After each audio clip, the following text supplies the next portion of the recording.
So I believe the universe works in very mysterious ways. Sometimes I feel that we're just destined to meet people. Um, and so the story behind Give a Mile is very much aligned to that. I was going to university, I was dating this woman, and she was telling me all about her ex-boyfriend, this gentleman by the name of Ryan. And the more I heard about him, the more I thought, wow, I'd really like to hang out with this guy. But I never met him. So flash forward a few years from that, a friend of mine was hitchhiking across Canada. He gets dropped off at my house, and he comes and he said, I got this most amazing ride the last couple of hours. I was talking to this guy, Ryan, you gotta meet him, you guys would get along fantastically. Never met him. It was the same Ryan, and so I felt like I really needed to meet this guy. You flash forward several years ahead of that. I'm working at a small company, we're growing. We hired our first HR manager. I went in to introduce myself. It was right before Christmas. And so said, what are you doing for Christmas? She said she was going back to her hometown, which I happen to know some people from. And she said, like, who do you know? And I mentioned some names, and her eyes got really big. And she said, my husband's Ryan. And not only was Ryan living in the same city as me, he was and ended up living just down the road from me. And so, of course, I had to meet him.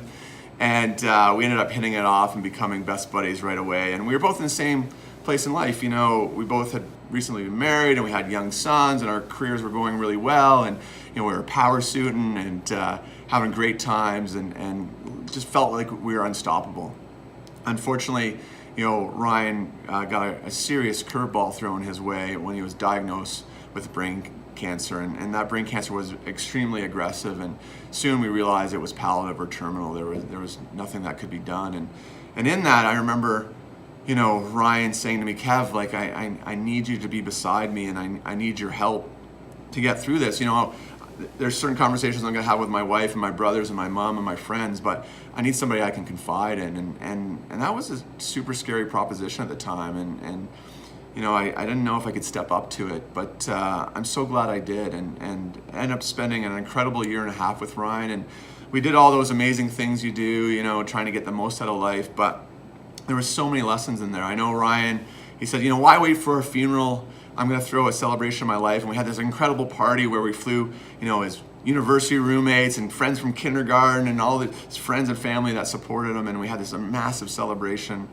I know even when he ended up in the hospice, we ended up rolling, kegs into the hospice, and we had poker parties. And he said he wanted to get as much out of life as he could. And I had these incredible moments. I know when there was no more treatments available, and the doctor said, we're in a palliative situation here. It's about comfort and care versus resolving the illness. I said to Ryan, what do you want?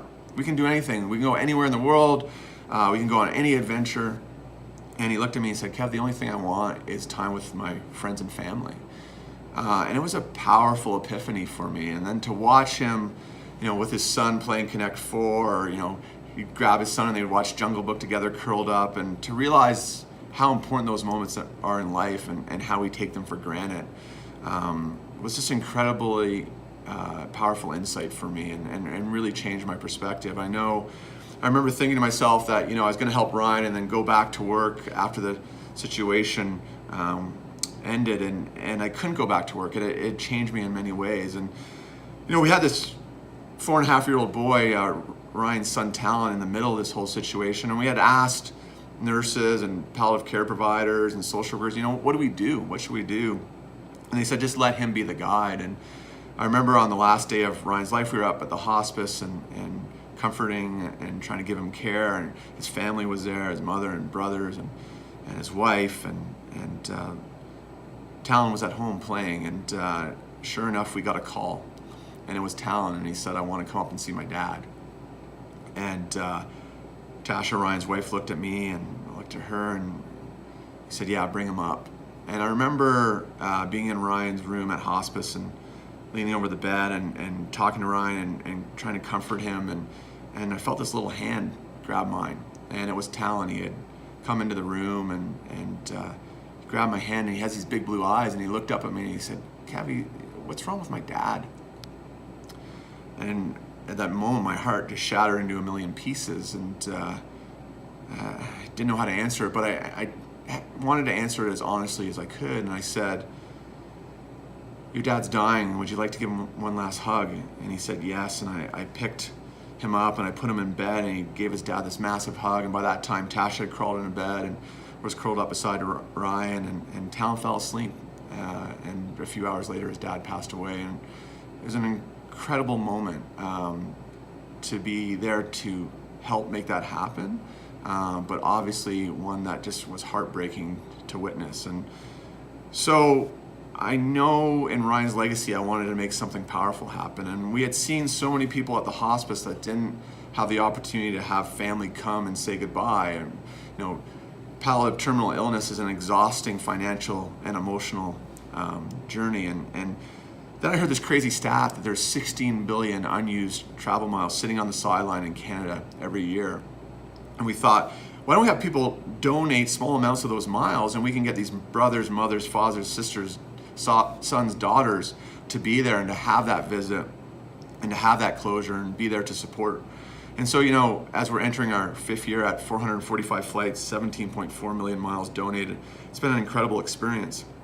This week, we were able to provide a flight for a daughter who had never met her birth mom, but had found out her birth mom was on her deathbed and wanted to meet her in person and have a chance to have a conversation and say goodbye. And to provide a flight like that, and then other flights where we've had sons that have not talked to their dads for 20 years, and the dads realize that's a huge mistake they made and that they want to find forgiveness on their deathbed. And to have other mothers, fathers, sisters, sons, daughters, loved ones fly in has been an incredible experience, and means so much for me and the legacy of what Ryan taught me, and the legacy that Ryan has left behind for me. So thank you so much for supporting Give a Mile.